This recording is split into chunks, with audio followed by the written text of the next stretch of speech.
Hello दोस्तों, good morning सभी को। सभी का रेल माता स्टडी पॉइंट पर हार्दिक स्वागत है।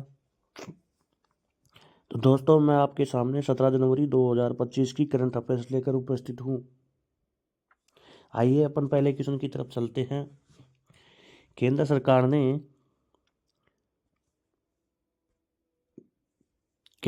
ने 8वें वेतन आयोग की बनाने की मंजूरी दे दी गई है। केंद्र सरकार ने 16 जनवरी को 8वें वेतन आयोग के गठन को मंजूरी दे दी गई है। कैबिनेट की बैठक के बाद केंद्रीय मंत्री अश्विनी वैष्णव ने पत्रकारों के फैसले की जानकारी दी गई कि केंद्रीय सेंट्रल गवर्नमेंट ने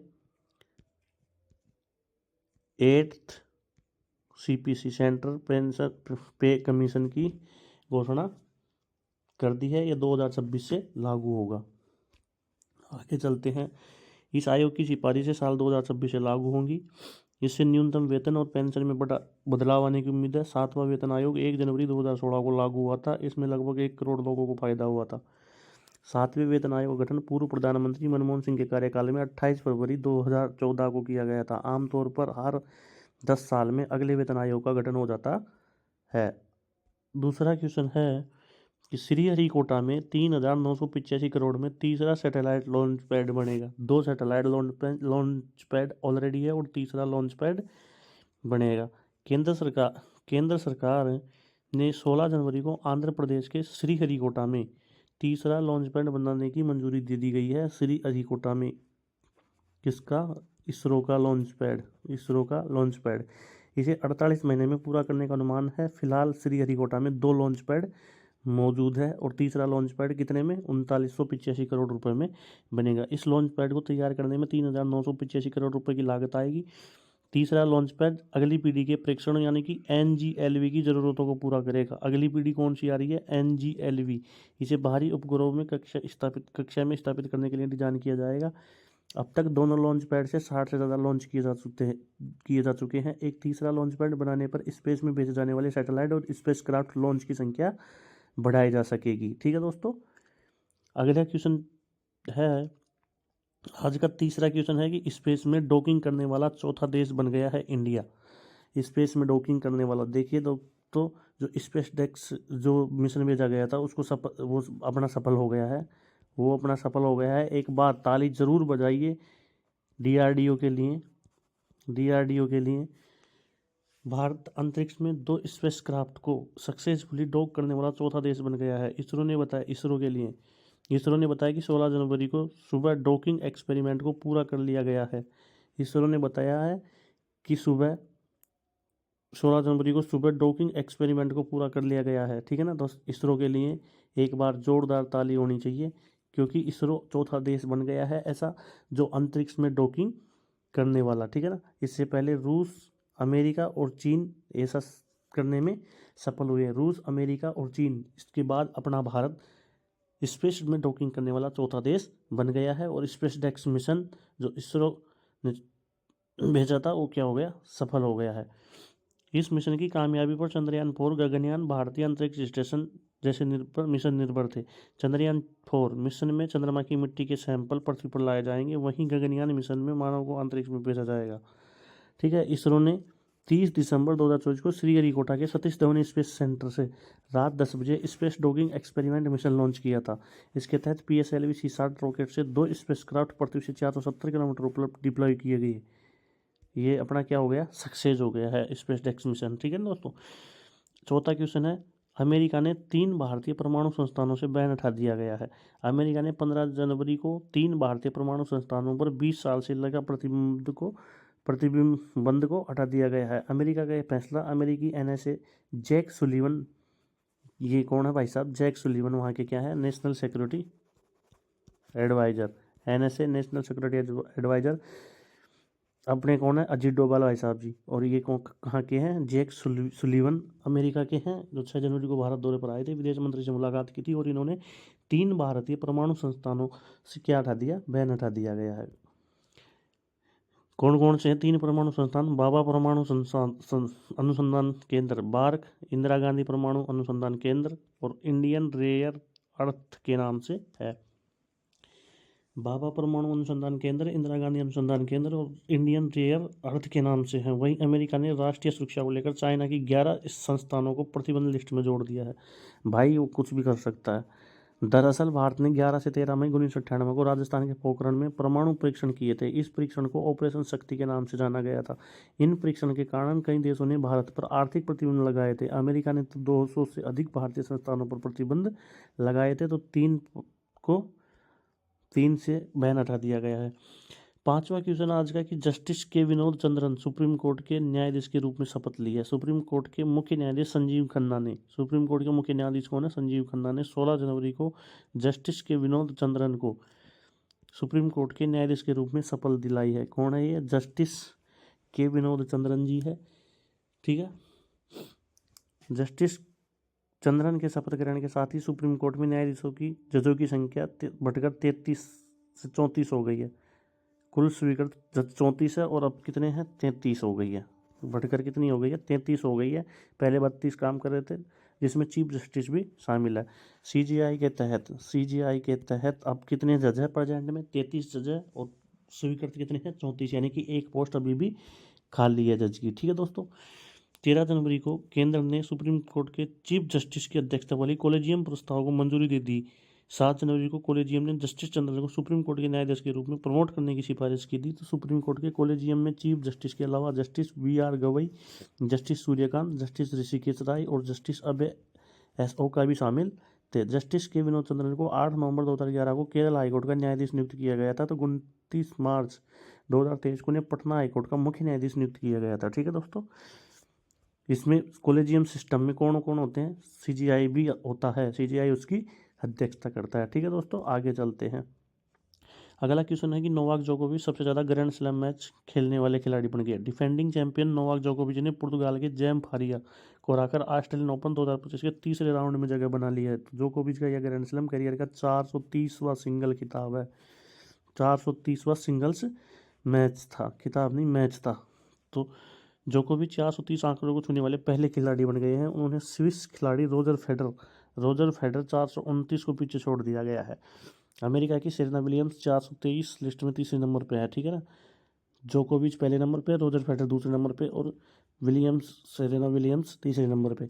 जोकोविच ने पिछले 4 ग्रैंड स्लैम टूर्नामेंट में से 3 जीते, जिनमें जनवरी में ऑस्ट्रेलिया ओपन, जून में फ्रेंच ओपन और सितंबर में US ओपन शामिल है। सितंबर में वो US ओपन जीतकर अपने करियर का कुल 24वां ग्रैंड स्लैम जीत चुका है। कितने जीत लिए? नोवाक जोकोविच ने 430 मैच खेल लिए, जिसमें से 24 ग्रैंड स्लैम जीत लिए हैं। ठीक है ना, और कई बार के ऑस्ट्रेलियन ओपन, फ्रेंच ओपन और US ओपन तीनों इसने जीते थे। ठीक है दोस्तों, आगे चलते हैं। अगला क्वेश्चन है कि सुतांशु कोटक भारतीय टीम के नए बैटिंग कोच बन गए। भाई साहब बार बार को बैटिंग में फेलियर भारत को बहुत चुभ रहा है, और उसने सुतांशु कोटक को भारतीय टीम का नया बैटिंग कोच बना दिया गया है। 16 जनवरी को भारतीय क्रिकेट कंट्रोल बोर्ड BCCI ने सितांशु कोटक को भारतीय टीम का नया बैटिंग कोच बना कर दिया गया है। ये अपने कौन है? सितांशु कोटक जी है। अभी इनके ऊपर है जिम्मेदारी की बैटिंग कैसे सुधारी जाए। सितांशु आगामी इंग्लैंड के खिलाफ सीरीज से ही अपनी जिम्मेदारी संभाल लेंगे। सितांशु कोटक BCCI ने क्या किया गया है? Head coach, batting coach. Sitanshu से पहले 2023 में भारतीय टीम में बतौर हेड कोच की जिम्मेदारी संभाल चुके हैं। सितांशु कोटक को राहुल द्रविड़ की गैर मौजूदगी में पहली बार भारतीय टीम के हेड कोच की जिम्मेदारी मिली थी। वे 2019 से भारत A टीम के साथ भी जुड़े हुए हैं। सितांशु को इंटरनेशनल क्रिकेट खेलने का मौका नहीं मिला, लेकिन उन्होंने सौराष्ट्र की तरफ से डोमेस्टिक क्रिकेट खेला है। इससे पहले भारतीय कोचिंग स्टाफ में आधिकारिक तौर पर कोई स्पेशल बैटिंग कोच नहीं था, तो अब स्पेशल बैटिंग कोच दे दिया गया है BCCI को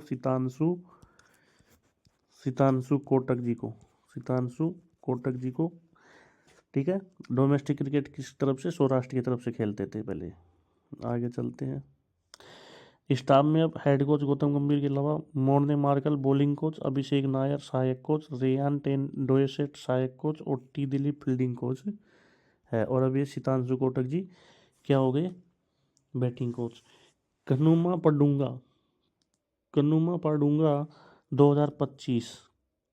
पाडुंगा 2025 महोत्सव की मुख्य विशेषताएं। एक पशुओं को समर्पित है और कनुमा पडुंगा जो महोत्सव है वो कहाँ मनाया जाता है? कनुमा पडुंगा दक्षिण भारत के राज्यों विशेष रूप से आंध्र प्रदेश, तेलंगाना और तमिलनाडु में मनाया जाने वाला एक महत्वपूर्ण त्यौहार है जो संक्रांति त्यौहार के साथ जुड़ा हुआ है। यह मकर संक्रांति के अगले दिन पड़ता है, यानी कि 14 तारीख को मकर संक्रांति पड़ती है, तो ये 15 को पड़ता है। कन्नुमा पडुंगा दक्षिण भारत के राज्यों का है, तमिलनाडु, तेलंगाना, आंध्र प्रदेश। विशेष रूप से बैलों के प्रति प्यार सम्मान प्रकट करने के लिए समर्पित होता है। यह त्यौहार मनुष्य, पशु और प्रकृति के बीच बंधन को प्रतीकात्मक रूप से दर्शाता है। मनुष्य और पशु के बीच में प्रतीकात्मक बंधन को दर्शाता है और बैलों के प्रति सेवा भाव को दर्शाता है, जानवरों के प्रति। ठीक है ना। कनुमा पडुंगा दक्षिण भारत का प्रमुख त्यौहार है। ओके, आगे चलते हैं। भारत के हाइड्रोजन ट्रेन इंजन को शक्ति का मानक स्थापित किया गया है। भारत का जो हाइड्रोजन ट्रेन का जो इंजन है उसको शक्ति का मानक स्थापित किया गया है। विश्व का सबसे शक्तिशाली हाइड्रोजन ट्रेन इंजन। अश्विनी वैष्णव ने बताया कि भारतीय रेलवे द्वारा विकसित हाइड्रोजन ईंधन चालित ट्रेन इंजन का हॉर्स पावर उत्पादन विश्व में सबसे अधिक है। यह इंजन 1200 हॉर्स पावर उत्पन्न करता है, जो अन्य देश के विकसित 500-600 हॉर्स पावर इंजनों से कहीं अधिक है। भारत का हाइड्रोजन इंजन है, जो ट्रेन का हाइड्रोजन इंजन है, वो 1200 हॉर्स पावर उत्पन्न करता है। ठीक है। इसको क्या क्या किया गया है? शक्ति का मानक स्थापित कर दिया गया है हाइड्रोजन इंजन को। ठीक है दोस्तों, भारत द्वारा विकसित हाइड्रोजन इंजन चलित इंजन 1200 हॉर्स पावर उत्पन्न करता है, जो विश्व में सबसे अधिक है। पहला परीक्षण हरियाणा के जिंद सोनीपत मार्ग पर होगा। बन रहा है ये पहला परीक्षण कहाँ होगा? जिंद सोनीपत मार्ग पर होगा। इंजन को स्वदेशी तकनीक का उपयोग करके विकसित किया गया है, जो भारत की तकनीक नवाचार क्षमता को दर्शाता है। केवल 4 देशों के पास हाइड्रोजन चलित ट्रेन है जिनके इंजनों की शक्ति 500-600 हॉर्स पावर है, जो भारत के 1200 हॉर्स पावर से बहुत कम है, लगभग आधी है। ठीक है, आगे चलते हैं। एनपीसीआई ने यूएई में यूपीआई की स्वीकार्यता बढ़ाने के लिए मैग्निटी के साथ साझेदारी की है। किसके साथ? Magnati. NPCI international payment limited NIPL जो भारत ने के national payment corporation of India NPCI की अंतर्राष्ट्रीय शाखा है, यूएई स्थित फिनटेक कंपनी मैग्नाटी के साथ साझेदारी की है। यूएई की कौन सी? यूएई की फिनटेक कंपनी के साथ में क्या की है? साझेदारी की है। किसने?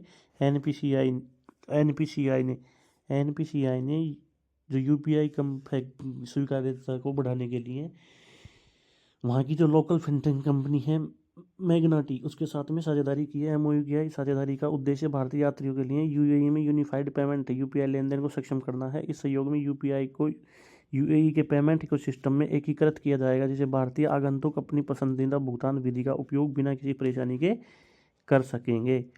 आगे चलते हैं। भारतीय सेना ने डेविल स्ट्राइक अभ्यास किया। कौन सा? Devil strike. ये भारत की श्रेणियाँ है। ठीक है, इनको जज्बे को सलाम है। भारतीय सेना ने डेविल स्ट्राइक अभ्यास किया है। भारतीय सशस्त्र बल 16 से 19 जनवरी 2025 तक एक्सरसाइज डेविल स्ट्राइक का आयोजन किया जा रहा है। 16 से 19 जनवरी तक डेविल स्ट्राइक। ठीक है ना। भारतीय सेना, भारतीय वायुसेना और विशेष बल, भारतीय सेना, वायुसेना और विशेष बल इसमें शामिल है। डेविल स्ट्राइक याद रखना। डेविल स्ट्राइक कहाँ हो रहा है? भारत के उत्तरी सीमाओं पर हो रहा है। भारत के उत्तरी सीमाओं पर डेविल स्ट्राइक हो रहा है और भारतीय सेना के द्वारा किया जा रहा है। इसमें सेना, नौसेना, सेना, वायुसेना और विशेष बल उपस्थित है। 16 से 19 जनवरी तक चलेगा। अगला क्वेश्चन है, सिंगापुर ने तरुण दास को मानद नागरिकता प्रदान की है। सिंगापुर ने भारत के तरुण दास को मानद नागरिकता प्रदान की है। सिंगापुर ने भारत सिंगापुर संबंधों को मजबूत करने में उनका महत्वपूर्ण योगदान के लिए भारतीय उद्योग परीक्षण सीआईआई के पूर्व महानिदेशक तरुण दास को अपना सर्वोच्च गैर नागरिक सम्मान ऑनरेरी सिटीजन अवार्ड से सम्मानित किया गया है। मानद नागरिकता सम्मान दिया गया। भारत सिंगापुर के संबंधों को बढ़ाने के लिए दिया गया है। सीआईआई के पूर्व महानिदेशक है। ठीक है ना। भारतीय उद्योग परिसंघ के क्या है? ये पूर्व महानिदेशक है। कौन? मानद तरुण दास जी। ठीक है ना। इनको ऑनरेरी सिटीजन अवार्ड से नवाजा गया है। सिंगापुर में सीआईआई के पूर्व महानिदेशक तरुण दास को भारत सिंगापुर संबंधों को प्रगाढ़ बनाने में उनकी महत्वपूर्ण भूमिका के लिए ऑनरेरी सिटीजन अवार्ड से सम्मानित किया है। ऑनरेरी सिटीजन अवार्ड गैर नागरिकों के लिए सिंगापुर का सर्वोच्च सम्मान है। सिंगापुर के राष्ट्रपति थर्मन संगमुगरत्नम ने इनको दिया है, ठीक है ना। सिंगापुर के राष्ट्रपति कौन है? थर्मस, ऐसे याद रखना आप तो, थर्मस शनमुगारत्नम। 1993 में तरुण दास ने सिंगापुर की यात्रा के लिए भारतीय उद्योगपतियों के प्रतिनिधिमंडल का नेतृत्व किया, जो भारत के लुक ईस्ट नीति का एक मील का पत्थर है। लुक ईस्ट नीति भारत सिंगापुर के बीच में उद्योगों की नीति है, ठीक है दोस्तों। आगे चलते हैं। स्मृति मंदाना महिला वनडे में 23 शतक जड़ने वाली पहली भारतीय बन गई है। 70 गेंदों में 100 रन मार दिए, ठीक है ना। 87 गेंदों में हरमनप्रीत कौर ने मार रखे हैं और 70 गेंदों में 100 रन बनाए, तो ये क्या हो गया? सबसे धुआंधार शतक हो गया। 23 शतक जड़ने वाली महिला हो गई। भारत के 2026 तक दुनिया की चौथी बड़ी अवस्था बनने की उम्मीद है। इकोनॉमी, ये भारत का आन बान शान तिरंगा और ये अपनी जीडीपी, ठीक है। 2026 तक चौथी इकोनॉमी बनने की, बड़ी अर्थव्यवस्था बनने की उम्मीद है।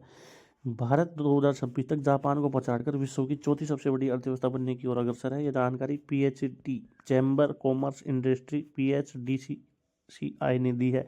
यह सकारात्मक दृष्टिकोण मजबूत जीडीपी वृद्धि और रणनीति नीतिगत सिफारिशों पर आधारित है, जो आर्थिक स्थिरता और सतत विकास को बढ़ावा देती है।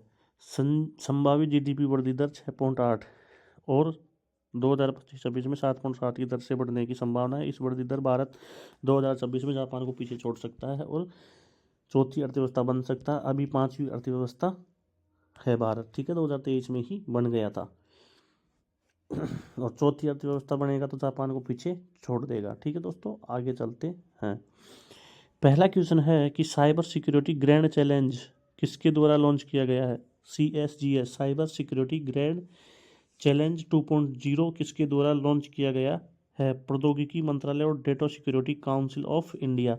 प्रौद्योगिकी मंत्रालय और data security council of India, electronics और सूचना प्रौद्योगिकी मंत्रालय MIT ने data security council of India के साथ साझेदारी की साइबर सिक्योरिटी ग्रैंड चैलेंज 2.0 का दूसरा संस्करण लॉन्च किया है, ठीक है ना। MIT ministry of electronic and information technology ने data security council of India के साथ में समझौता करके साइबर सिक्योरिटी ग्रैंड चैलेंज 2.0 को लॉन्च किया है और भारत की साइबर सुरक्षा क्षमताओं को बढ़ाना और अधिक सुरक्षित डिजिटल भविष्य के लिए महत्वपूर्ण क्षेत्रों के साथ लाना है, इसका मकसद है। अगला क्वेश्चन है कि सुप्रीम कोर्ट के नए जज के रूप में किसने शपथ ली है? जस्टिस के विनोद चंद्रन ने, ठीक है। कॉलेजियम पद्धति के तहत लिया जाता है और कॉलेजियम पद्धति का अध्यक्षता कौन करता है? CGI संजीव खन्ना जी ने की थी। आगे चलते हैं। CII के पूर्व महानिदेशक तरुण दास को हाल ही में किस देश ने मानद नागरिक पुरस्कार से सम्मानित किया गया है? किसने किया गया? सिंगापुर ने। लुक ईस्ट जो नीति थी इनकी, लुक ईस्ट जो उद्योग के लिए नीति थी और भारत सिंगापुर के बीच में जो लुक ईस्ट नीति की वजह से उद्योगों की वजह से जो रिश्ता जो बढ़ा है, ठीक है ना, उसके लिए वहाँ के थर्मन सोंगरुतनन ने इनको गैर नागरिकता का सर्वोच्च अवार्ड दिया है सिंगापुर का, ठीक है दोस्तों। आगे चलते हैं। भारत ने ब्रह्मोस सुपरसोनिक क्रूज मिसाइलों के निर्यात के लिए किस देश के साथ डील की है? ब्रह्मोस सुपरसोनिक क्रूज मिसाइलों के लिए किस देश के साथ डील की गई है? इंडोनेशिया के साथ डील की गई है, ठीक है दोस्तों, इंडोनेशिया के साथ। भारत इंडोनेशिया को ब्रह्मोस सुपरसोनिक क्रूज मिसाइलों के निर्यात के लिए $450 बिलियन के सौदे को अंतिम रूप देने के करीब है, जो दोनों देशों के बीच रक्षा सहयोग में महत्वपूर्ण कदम है। यह डील इंडोनेशिया को फिलीपींस के बाद दूसरा आसियान देश बना देगा जो इस एडवांस मिसाइलों को हासिल करेगा, जिसकी रेंज 290 किलोमीटर है, ठीक है। इंडोनेशिया को फिलीपींस के बाद दूसरा आसियान देश बना देगा, ठीक है दोस्तों। तो supersonic BrahMos supersonic cruise missile की डील किसके साथ की जा रही है? इंडोनेशिया के साथ की है। 430 करोड़ की डील है। आगे चलते हैं। क्रिंसिल इंटेलिजेंस की रिपोर्ट की ने अगले वित्त वर्ष 2025 में भारत की जीडीपी वृद्धि दर का कितना अनुमान लगाया? तो 6.7%। 6.7%। क्रिस्टल इंटेलिजेंस की रिपोर्ट के अनुसार अगले वित्त वर्ष फाइनेंस ईयर 2025 में भारत के सकल घरेलू उत्पाद जीडीपी में वृद्धि दर सुधार होकर 6.7% होने का अनुमान है। राष्ट्रीय सांख्यिकी कार्यकालय NSO नेशनल स्टैटिस्टिक्स ऑफिस के पहले अग्रिम अनुमानों से पता चलता है कि चालू वित्त वर्ष में जीडीपी की वृद्धि दर घटकर 6.4 रह जाएगी, जो पिछले साल 8.2 थी। और अनुमान कितना लगाया? 6.7% का अनुमान लगाया गया है और 2026 तक चौथी अर्थव्यवस्था बनने का भी अनुमान लगाया है, ठीक है दोस्तों। तो आज के लिए इतना ही।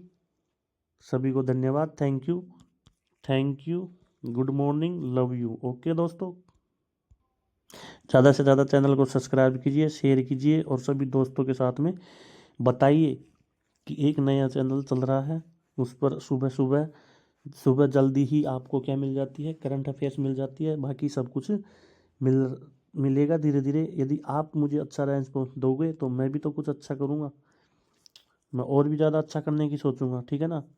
कि हाँ भाई, अपने को अच्छा रेस्पॉन्स दे रहे हैं तो अपन भी तो उनके लिए अच्छा करें, मेरा भी तो कर्तव्य बन जाएगा आपके प्रति कि आप जो मुझे दे रहे हो वो मैं आपको कैसे रिटर्न करूँ। ठीक है दोस्तों, तो आज के लिए इतना ही। सभी को थैंक यू, सभी को thank you, love you, have a nice day, have a nice day. एक बार पुनः आप सभी को गुड मॉर्निंग। ठीक है दोस्तों, धन्यवाद सभी को, राम राम।